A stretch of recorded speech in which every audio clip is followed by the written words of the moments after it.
Hey everyone, big announcement. Overwatch competitive play is here. Well, it's not officially here, but if you go to your region in your Battle.net account and pick public test roam and download it, you can get into test the competitive play right now. So let's talk a little bit about what competitive play has to offer, how it's a little bit different, and if I think it's really going to make Overwatch a complete game. And I'll get into what exactly I mean by that. So basically you're going to start out playing 10 test games to see where your rank is. And instead of having leagues like Wood League, up to Diamond and Platinum and so on and so forth, you're going to get a rank 1 to 100. And then as you play games after that, your rank will go up or down based on how you do. At the end of this season, you'll get a reward based on that rank. There are a few small little rewards everyone who plays is going to get. There's a tag and some things like that. But you'll also get basically competitive points as you play during the season, and then at the end of the season, you'll get a bonus based on how well you do, kind of like in Hearthstone.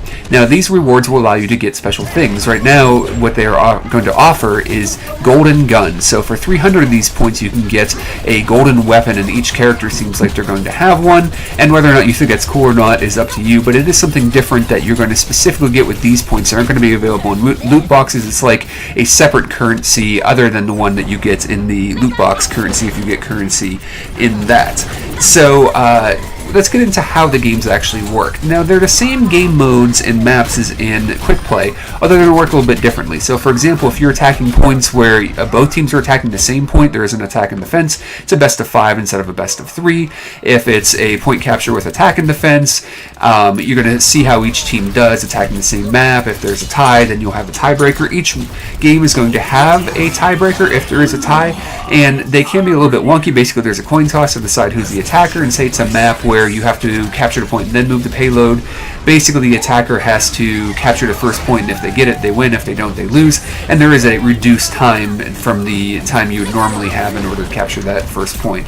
So you can decide whether or not you like that idea, and some people have already complained about the sudden death in particular, but basically it's the same gameplay with some tweaks in order to make it fit better into competitive modes. Now, here's what I've noticed about the competitive play so far. In general, there's a lot more people on microphones, a lot more people willing to work together. I haven't had an issue playing healers in games. Now, you'll see a little bit of me playing a healer, but in general, there is no issue getting at least one healer, at least one tank.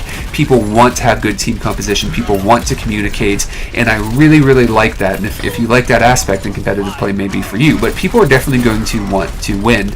And if that's not really what concerns you and you're somebody who just wants to have fun, then maybe the level of competitiveness in here may bother you. However, I have noticed, even though, at least in my experiences so far, while people certainly want to win, I have actually run into a little bit less bitterness and nastiness so far playing in this, because, like I said, people want to win, but they also want to work together, and I understand that being nasty may not be the best way to do that, although I'm sure there are people who don't understand that, and I'll come across that eventually.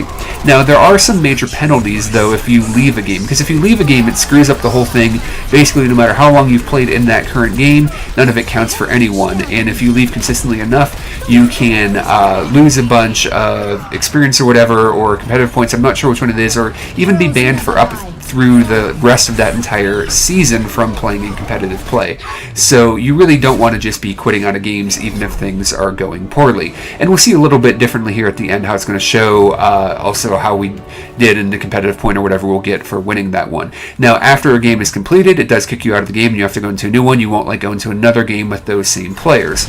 Now, when you start a game too, it will show you everyone in the game. It'll also show a little link in between people as to who went in as a group. So you might be 6 random people going up against a group of 6 coordinated people, so you do have to work together. But in this mode, it's more likely that you'll be able to work together with random people. So there's the basics of kind of what you're going to get and how the system works. Now, is this going to make Overwatch a complete game? So what do I mean by that? I originally said that the game had actually relatively simple mechanisms. Each of the characters only has a few abilities, and while it is difficult to master really any of the characters, some of them are obviously easier than others, the mastery of the game really comes in working together as a team, your team compositions, knowing everybody's roles, communicating and working together. And this game, and I like to talk about board games and video video games on this channel. And the thing is, this game reminds me of other board games I really like Concordia or Firenze, where the basics of the game are really simple. I can explain it, you can understand what you're supposed to do on your turn, but mastering it, there's more complexity than you might initially think. And competitive play really offers that. So if you were someone who said, oh, this is kind of like a kid shooter, it's cartoony, each of the characters doesn't have a ton of abilities, anyone can pick up and play it, well, competitive mode may be for you. It may now be a game that really offers something to everybody, because this is a mode where people really do want to be competitive, want to work together, they want to communicate, they want to say, you know, hey, Tracer's behind us, they want to work together, have good team builds, and at least in my very limited experiences so far, people do seem to want to do that. But if you're not into that, you can always play the quick play. Now, you are still going to run into nasty people on quick play, and you're still going to run into people who are either bad, that are going to annoy you in the competitive play, or you're going to run into people who are still nasty in competitive play. And even if you like to be competitive, you know, it still may be a little bit too nasty, because competitive and nasty don't necessarily have to go hand in hand, but sometimes people seem to think they do.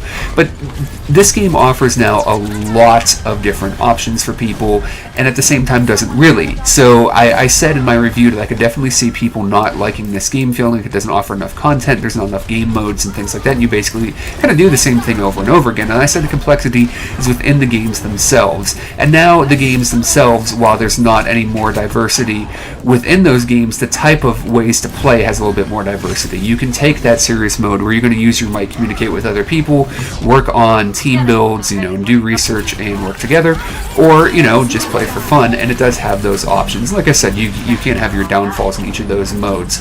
Now, overall, though, I am pretty happy with it. There are some people, like I said, that have some real issues, though, with the sudden death mode. Blizzard has been changing things around. This may change again, and a lot of people feel like it can be just a little bit odd that you've had this match, and then their team just goes and gets that first point, and it's over. In certain maps, the attacker's going to have a huge advantage. Certain maps, the defender's going to have an advantage. And here's the thing, though. I don't think Blizzard can do anything that's going to make everybody happy. That's the way it works for right now. Like I said, it may change. I'm okay with it, but then again, I'm traditionally not a very competitive player.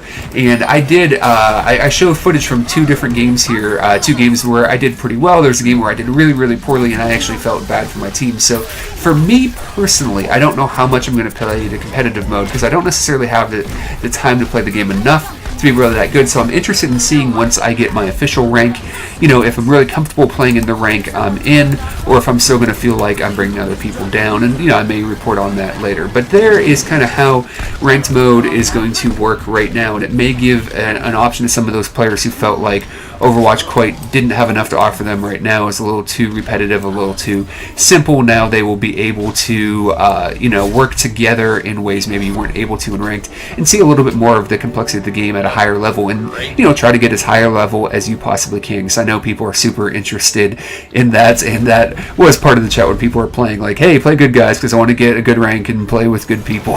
So, we'll see how it goes, but competitive mode is out there if you're interested in it. It does now make Overwatch a game that they're really trying to make appeal to everyone, and there are definitely aspects of this. While in the quick mode they've tried to hide information and all that, and here you're going to see everyone else is ranked, the other team is ranked, their average rank. So it's almost like the quick play mode, they're going to make it very accessible to casuals. In competitive mode, they want to make it pleasing to competitive players, and while some people may have some issues with the way it stands right now, they're definitely trying to reach out to competitive players as well.